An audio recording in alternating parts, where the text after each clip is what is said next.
You removed carbohydrates, reduced your calories, and pushed your body through long sessions of cardio with the expectation that logic would prevail and fat would finally disappear, because according to every calculator and chart, you are clearly doing enough to lose weight. Yet when you look at your body, the most stubborn fat around your waist remains untouched and sometimes even looks softer, more inflamed, and harder to control than before. This situation has nothing to do with discipline, effort, or mental strength. And it is not because you are failing to follow the rules properly. Because the truth is that your body is not ignoring your work, but responding to a signal that is far more powerful than calories or exercise. You are not fighting fat, you are fighting a survival response. The hidden biological override. While you are consciously trying to lose fat, your nervous system may be interpreting your lifestyle as a state of danger. And when the body senses prolonged threat, it activates chemical pathways designed to protect energy reserves rather than release them. This response is driven by cortisol, a hormone meant to keep you alive during emergencies. But when stress becomes constant, this hormone no longer serves you and instead locks the body into preservation mode. In this state, fat loss is biologically suppressed, no matter how clean your diet looks or how much effort you put into movement. Why belly fat is different. The fat stored deep around the abdomen behaves differently from fat stored in other areas of the body because it contains a much higher concentration of cortisol receptors, which makes it extremely sensitive to stress signals that other fat tissues may barely notice. When stress hormones rise, this visceral fat does not ignore the signal, but absorbs it, magnifies it, and responds by expanding, because from a survival standpoint, this area is designed to protect vital organs during perceived threats. As this fat grows, it releases inflammatory compounds that stimulate even more cortisol production, creating a self-reinforcing cycle where stress feeds fat and fat feeds stress.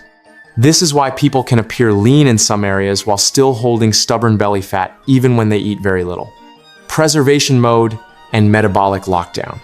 When cortisol remains elevated for long periods of time, the body behaves as if it is facing a prolonged famine or continuous danger.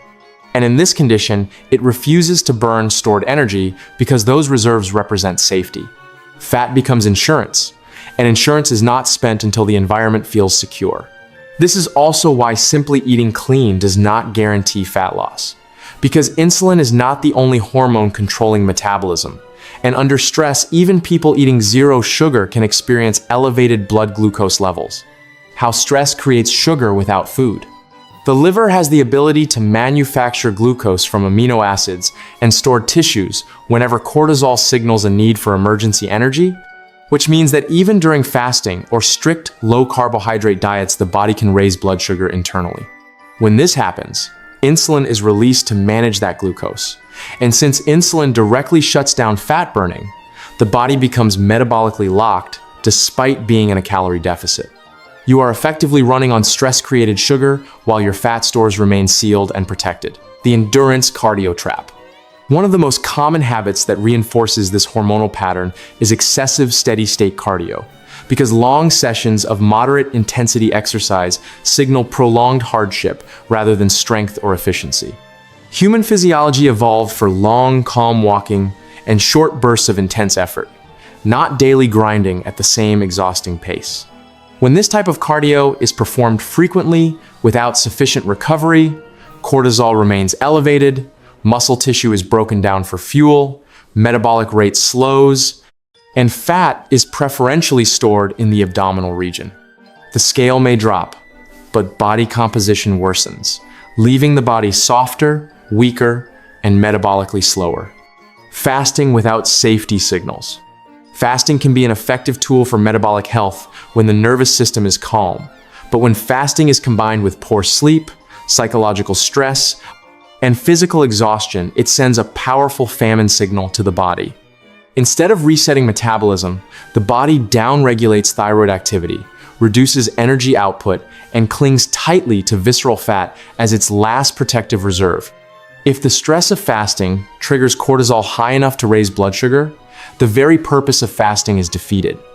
In this state, the body is not healing, it is retreating. The nighttime stress alarm. Many people experience a specific pattern where they fall asleep exhausted but wake suddenly in the early morning hours feeling alert and mentally restless. And this is often misunderstood as simple insomnia when it is actually a stress-driven blood sugar event. As blood glucose drops during sleep, the brain may interpret the decline as a threat and trigger a surge of adrenaline and cortisol to raise sugar levels, which abruptly pulls the body out of deep sleep. This prevents growth hormone release, keeps insulin elevated overnight, and programs the body to store fat instead of burning it, signaling safety to release fat. Fat loss begins not with force, but with reassurance, because the body will not release energy reserves until it feels safe. Replacing chronic cardio with short walks after meals allows muscles to absorb glucose mechanically without heavy insulin involvement, stabilizing blood sugar and reducing stress hormones. Protecting sleep by preventing nighttime blood sugar crashes supports deep recovery, lowers cortisol, and restores natural fat-burning hormones.